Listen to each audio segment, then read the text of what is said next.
8 de noviembre de 1519 se va a dar uno de los encuentros en la historia más trascendentales.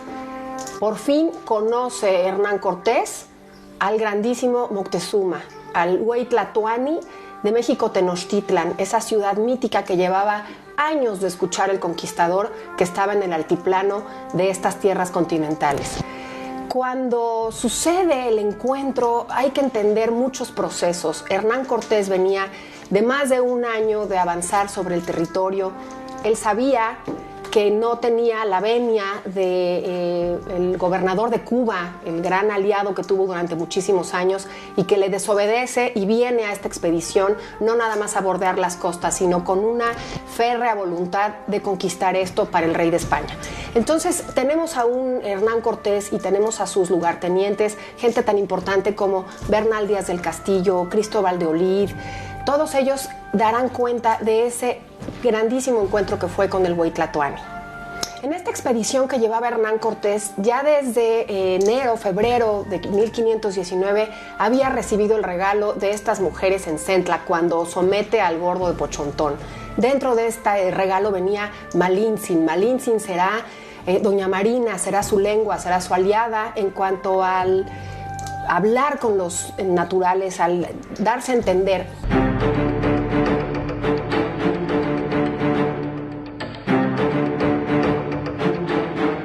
Bueno, cuando van avanzando, entran por la calzada México-Iztapalapa, bueno, la calzada de Iztapalapa, ya habían pasado la noche anterior en Iztapalapa. Cuitláhuac, el hermano de Moctezuma, era el señor de Iztapalapa, y entran recibidos con una gran ceremonia y un despliegue del poderío que tenía el gran Moctezuma.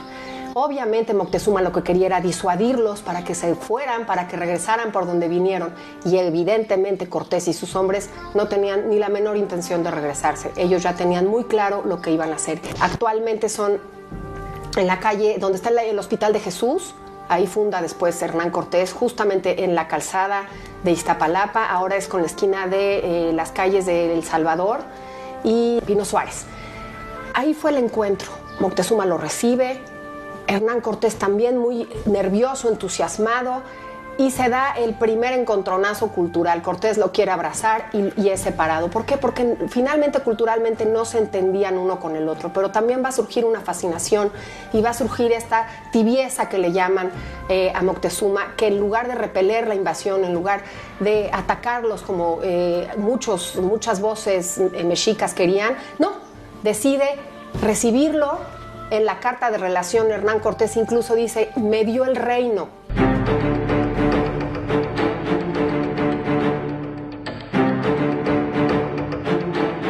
Moctezuma Xocoyotzin, Moctezuma II, ya había existido un Moctezuma Ilhuicamina, otro Tlatoani. Hijo de Axayácatl, Moctezuma Xocoyotzin va a ser el mayor monarca que despliega mayor poder en este imperio que habían fundado los mexicas provenientes del mítico Aztlán, de los míticos aztecas que provinieron del norte, en 1325. Ya para 1519, cuando se encuentra con Hernán Cortés, era el gran Tlatoani, tenía una ciudad magnificente, tenía una corte magnificente. Las crónicas de los frailes y las crónicas de los conquistadores incluso hablan de la maravilla que tenía, incluso al comer, los sirvientes, no se le podía ver a la cara, y tenía un imperio sustentado en el tributo de todos los pueblos del altiplano a los que tenían sometidos. Era temido, era respetado, y su personalidad era un tanto taciturna. Él tenía muchos problemas con los presagios,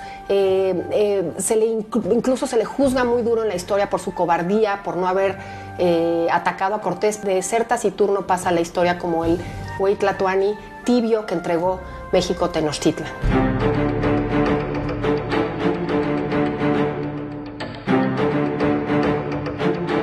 Hernán Cortés es heredero de la hidalguía, de la época de los caballeros que estaba prevaleciendo en Europa. Es la época de los viajes de circunvalación, de conocer el mundo. Y cuando se embarca con 20 años de edad y vive 15 años en el Caribe, él tiene la férrea voluntad de que quería conquistar el continente, quería conquistar eso que habían escuchado que había en el altiplano, que era México Tenochtitlan.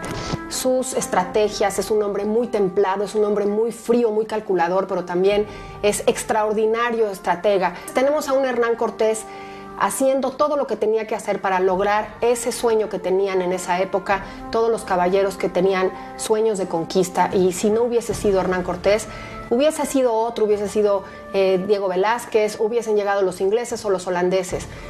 Él encarna férreamente los ánimos de conquista de esa época en el siglo XVI.